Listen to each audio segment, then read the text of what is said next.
എന്തായാലും ഇന്ത്യയുടെ ഭരണഘടനയെ തിരുത്തി എഴുതാനുള്ള താക്കോൽ BJP-യുടെ കയ്യിലേക്ക് എത്തിക്കുകയാണോ TVK ചെയ്തിട്ടുള്ളത്? നോക്കൂ, സംഭവിച്ചിട്ടുള്ളത് എന്താണ് എന്നുള്ളത്.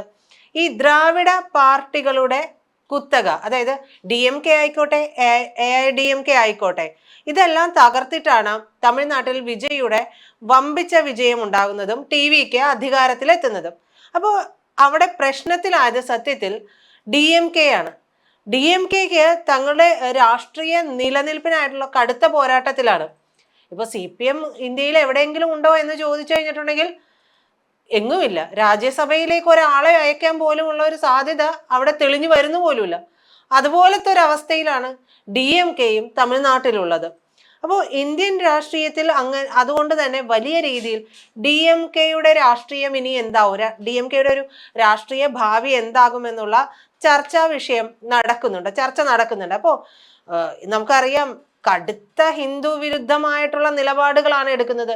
സനാതനധർമ്മം വൈറസ് ആണെന്നും അതിനെ തുടച്ചു മാറ്റണം എന്നൊക്കെ പറയുകയൊക്കെ ചെയ്തിട്ടുള്ള, അത്രത്തോളം കടുത്ത വർഗീയത പറഞ്ഞിട്ടുള്ള MK സ്റ്റാലിൻ്റെ DMK ഒരു പിൻവാതിൽ വഴി ഒരു ഡീലിന് ഒരുങ്ങുന്നുണ്ടോ? അതും BJPയുമായിട്ട്. അങ്ങനെയുള്ള ചില സാധ്യതകളും ചൂണ്ടിക്കാണിക്കപ്പെടുന്നു.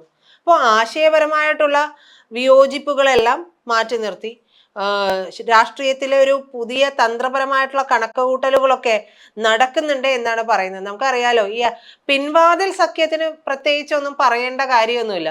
നിങ്ങൾ അവിടെ ഇങ്ങനെ ചെയ്തോ, ഞങ്ങൾ ഇങ്ങനെ നിഷ്ക്രിയരായിട്ട് ഇവിടെ ഇരുന്നോളാം, ചെയ്യുമ്പോൾ ഒരുമിച്ച് വോട്ട് ചെയ്യേണ്ടി വന്നു കഴിഞ്ഞാൽ അങ്ങനെയും ചെയ്തോളാം, അതിൽ വേറെ എന്തെങ്കിലും ഒരു കുൽസിതം ഞങ്ങൾ പറഞ്ഞുകൊള്ളാം എന്നൊക്കെ ഒരു തീരുമാനം എടുത്താൽ മതി. വളരെ സിമ്പിളാണ്. ഇതിപ്പോ നേരിട്ട് പോയാലല്ലേ, നിലനിൽപ്പില്ലെങ്കിൽ പിന്നെ എന്തോന്ന് DMK, എന്ത് സ്റ്റാലിൻ, എന്ത് ഉദയനിധി സ്റ്റാലിൻ എന്നുള്ളൊരു കാര്യമുണ്ടല്ലോ. സത്യത്തിൽ BJP DMKനെ ചേർത്ത് പിടിക്കുമോ എന്ന് ചോദിച്ചു കഴിഞ്ഞിട്ടുണ്ടെങ്കിൽ ചേർത്ത് പിടിക്കുന്ന കാര്യമൊന്നും അല്ല നടക്കുന്നത്. അവരെ വരിഞ്ഞു മുറുക്കി എന്ന് വേണമെങ്കിൽ പറയാം.